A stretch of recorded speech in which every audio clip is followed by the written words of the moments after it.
Right, let's see if we can get this thing going. So, a bit of choke, which is required in these old things. Probably need to give it a little bit of the old accelerator, and let's see if it turns over. Look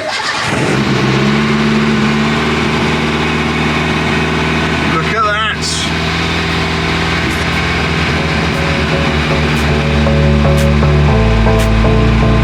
Sounding good too.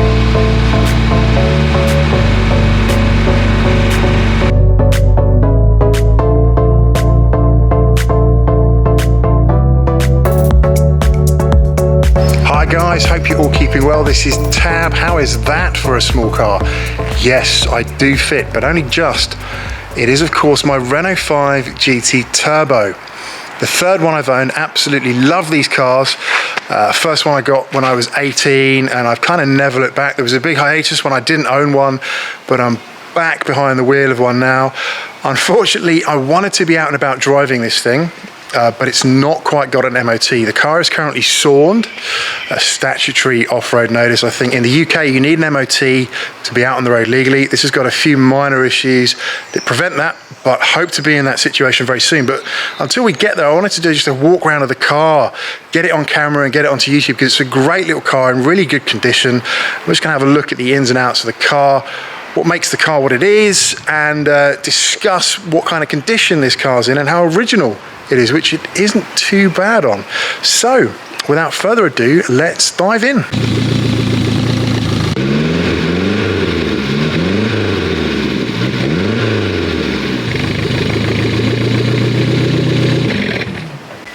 So starting off round the front of this car, you kind of have to see it in person to appreciate just how small it is. Everything on the front still in original form.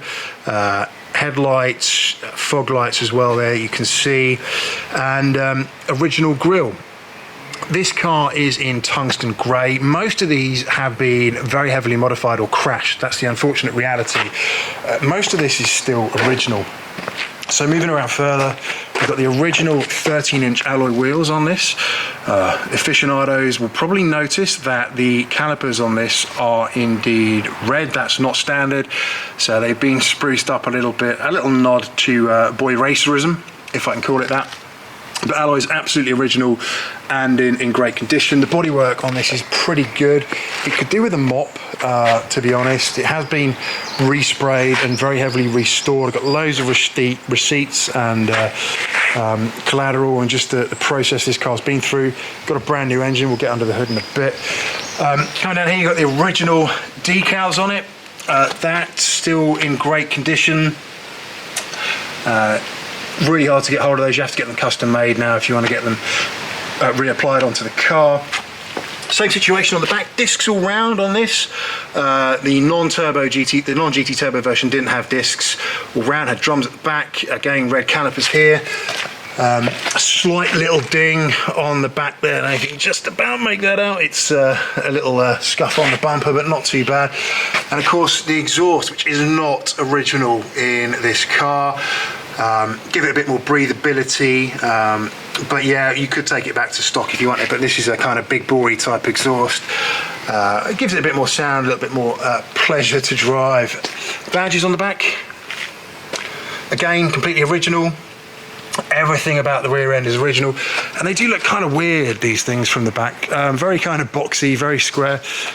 You may have seen that Renault have got a prototype Renault 5. It's an EV vehicle, and a lot of the shape of that really harks back to this as well. So I kind of really interested in that car. But continuing around the car, very much the same situation here. Great condition all round. Original wipers, non-sunroof variant on this, of course. Right, let's get inside.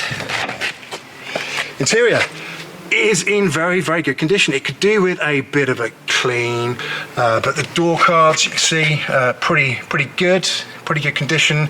Yeah, for sure, they've got 30 years of wear and tear, so surprisingly good. The seat bolsters, slight mark on the seat, which is not too bad for a car of this age, but on the whole, you can see the interior is in very, very good condition, very tidy, very clean. Now, slight mark on the dash here. You can see this here. That is where, no doubt, a boost gauge or something has been installed at some point. But everything's still working on the dash there. Everything still absolutely functional. And as you saw at the beginning of the video, starts and runs like an absolute peach. Steering in this, it is not power steering. So you've really got to work it hard to get the car to go where you want it to go. So one interesting thing about this car is the way it handles. Can't really show you that today, but when this car loses grip, it does so in the most bizarre way. And I know a lot of unfortunate tales of these being written off. They don't kind of understeer or oversteer. Literally all four wheels will just kind of lose it and the car will slide out towards the curb or a tree or whatever. Very much kind of go-kart-esque in the way it loses grip. And that's due to the weight of the car. It only weighs 800 kilos, so it's super light. Barely weighs nothing at all, and there isn't a lot of weight on the wheels to keep it down, so it does kind of hop around and drift and bounce a little bit. So you've got to be a pretty good driver or have your wits about you to keep one of these on the road if you're giving it a little bit of boost pressure. But anyway, back to the dashboard. So you can see here the famous boost gauge, turbo gauge, that shows you how much boost pressure you're running. In standard form, the needle should get to around about kind of there. I don't know if you can kind of make out where my finger is, which is about 10 PSI. And it's very easy to wind it up by putting a wastegate valve in there, adjusting that and sort of tweaking that a little bit. But 10 PSI is kind of a safe level. I don't want to run this anymore. I don't want to tune it. I don't want to go crazy with it. I want it to last, right? So it's standard. And I don't hoon around in this thing. You just don't. You drive it for a bit of pleasure, right? It's pretty much nearly a classic. You've got your spray for the windscreen wipers, rear there. Stalk's very flimsy. You know, the dashboard is very plasticky. There is no doubt about it. But it does absolutely work as a dashboard. Again, very nice condition.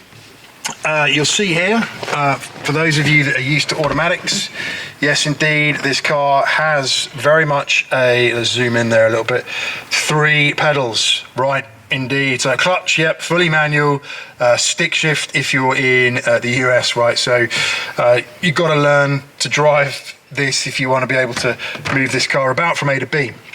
Got to be honest, when I got in this recently, I've been driving an automatic for so long, paddles right in the other cars, that I was worried I'd forget how to drive this and I'd have a nightmare. But you don't. It's kind of like learning to ride a bike. You never forget that skill, and it just comes flooding back as soon as you get in. So it's almost natural, but kind of good fun as well to get back into a car with a clutch. Right, let's get under the hood of this car. So pop the bonnet. Don't forget, these were originally left-hand drives, so that is why the bonnet pop is on the left, hood pop if you're in the USA. Let's get under the hood and have a quick look. So here it is. The bonnet is popped and we're looking at the engine bay. I think the first thing that's going to strike you, and I know it's not all standard, but we'll talk about that, but is the condition of this thing. Now, when I picked it up, it just had a new engine in. So it is absolutely immaculate. It runs really well. You know, you just have confidence and faith in it that it's going to run well. You know, things like the turbo in there, really good condition. The heat shield is like new in this, which is fantastic, but very nice condition indeed. So moving around here, we got this thing here. We all know what that is. No worky, no starty. In there, we got the fan. You can just see that fan in there. That is for the heater matrix. That blows hot and cold. Air conditioning, of course, did not exist back in those days. Moving around here, we've got the water tank here, the coolant tank, expansion tank specifically. That always check that before you go for a drive, because these things do kind of magically evaporate coolant, even on fully sealed systems. I don't know how they do it, but they just kind of, every Renault 5 car I've owned, the coolant kind of just goes down of its own accord over time. So always check that, otherwise you'll be looking at overheating, potentially a warped head, failed gasket, that kind of thing. Not good. Hoses, as you can see, are Samco hoses. They're red, of course not original. These things work much better. The originals, the black ones, they perish. They do not last as long, and they're quite hard to get hold of now, to be frank. So a bit of investment in these. Okay, not original, but from a functional perspective, much better. Intercooler. On the original, again, this was plastic. Hoses had a tendency to pop off. Also, the intercooler wasn't active when it was cold. This is always on. Why not?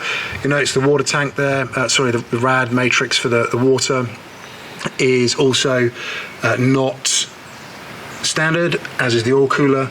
Again, function over originality here, I think, is important to have a car that's going to run well, not overheat, and that you've got confidence in. So, carb, the elbow intake there is again steel, because you're running turbocharged boost into the engine. You want everything to be as kind of solid as possible. The original was plastic and not up to the job as much as something like this.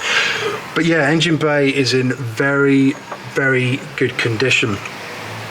Even the anti-perk fan in this works. So what is that? Well, let's get around here.